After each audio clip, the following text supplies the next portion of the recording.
नमस्कार। DSSB exam की तैयारी करने वाले सभी फ्यूचर टीचर्स का बहुत बहुत स्वागत है।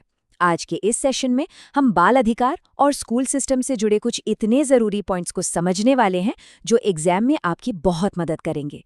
तो चलिए बिना देर किए सीधे टॉपिक पर आते हैं। तो एक नज़र डालते हैं कि आज हम क्या क्या कवर करने वाले हैं। सबसे पहले बात होगी बच्चों के अधिकारों की, जो कि पूरी एजुकेशन सिस्टम की नींव है। फिर हम आरटीई एक्ट 2009 के कानूनी ढांचे को समझेंगे।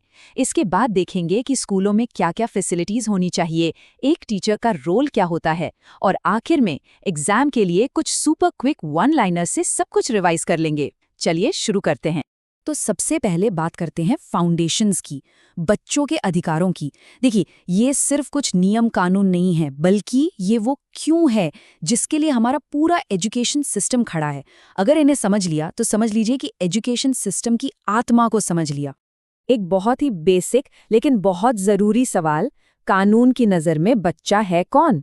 तो यूएनसीआरसी यानी United Nations convention on the rights of the child इसकी परिभाषा बिल्कुल साफ देता है। 18 साल से कम उम्र का हर इंसान एक बच्चा है। ये एक ऐसा पॉइंट है जो डायरेक्ट एग्जाम में पूछा जा सकता है, तो इसे अच्छे से याद रखना है। बच्चों के अधिकारों के ये 4 मेन पिलर्स हैं। पहला, सर्वाइवल यानी जीवन जीने का अधिकार। दूसरा, डेवलपमेंट मतलब अपनी पूरी क्षमता तक बढ़ने और विकसित होने का अधिकार। तीसरा, प्रोटेक्शन यानी हर तरह के खतरे और शोषण से सुरक्षा का अधिकार। और चौथा, पार्टिसिपेशन यानी अपनी बात रखने और फैसलों में शामिल होने का अधिकार। और इन सभी अधिकारों का जो सार है, जो निचोड़ है, वो इस एक लाइन में छिपा है: बच्चा होने में दर्द नहीं होना चाहिए। ये लाइन हमें याद दिलाती है कि एक सुरक्षित और खुशहाल बचपन देना हम सबकी, पूरे समाज की जिम्मेदारी है। तो ठीक है, ये सिद्धांत बहुत अच्छे हैं, लेकिन सवाल ये उठता है कि इन बड़े बड़े सिद्धांतों को हमारे देश के स्कूलों में ज़मीनी हकीकत में कैसे बदला जाता है। और यहीं से हम अपने अगले बहुत ही इम्पोर्टेंट सेक्शन की तरफ बढ़ते हैं।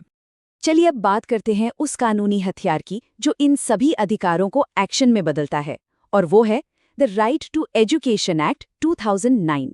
ये कानून भारतीय शिक्षा के इतिहास में एक गेम चेंजर साबित हुआ है।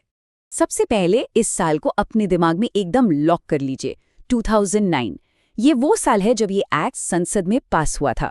एग्जाम पॉइंट ऑफ व्यू से ये तारीख बहुत बहुत जरूरी है। अच्छा, इस एक्ट को इतनी ताकत मिलती कहाँ से है? तो ये पावर आती है सीधे हमारे संविधान से।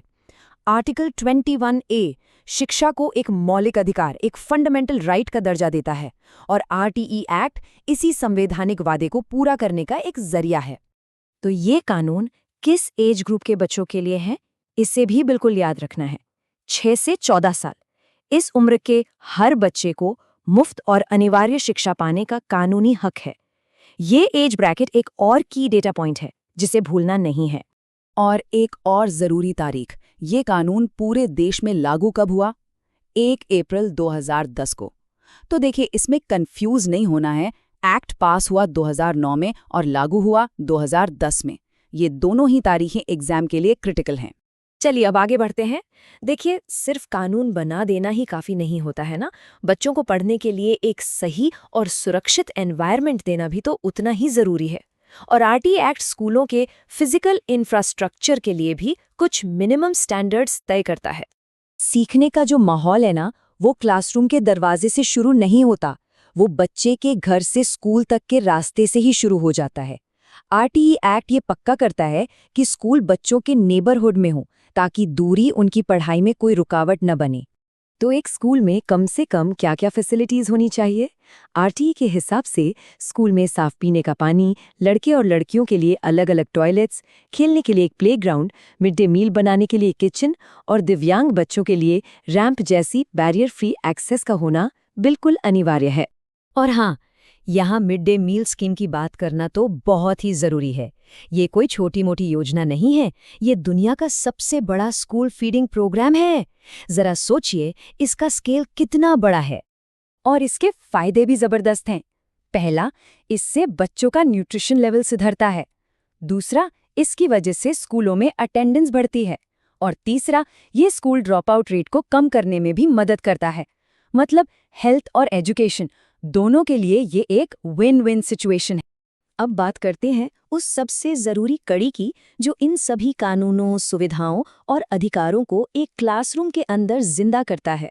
और वो है एक टीचर। एक शिक्षक की भूमिका सिर्फ किताबें पढ़ाने से कहीं ज्यादा, कहीं बड़ी होती है।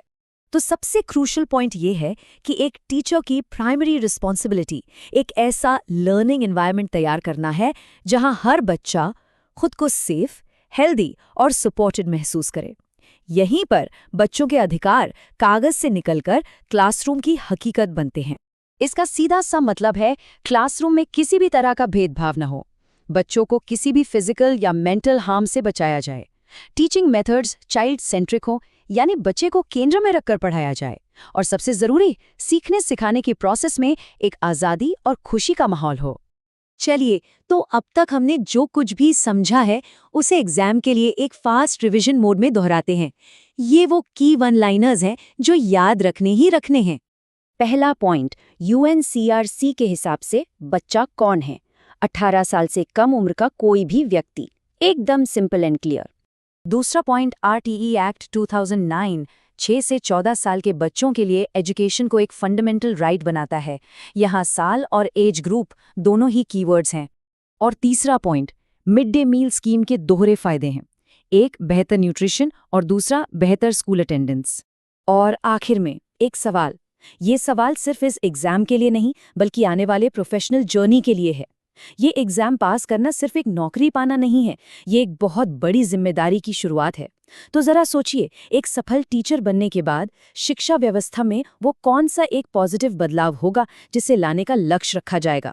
इसी सोच के साथ आप सभी को एग्जाम के लिए ढेर सारी शुभकामनाएं।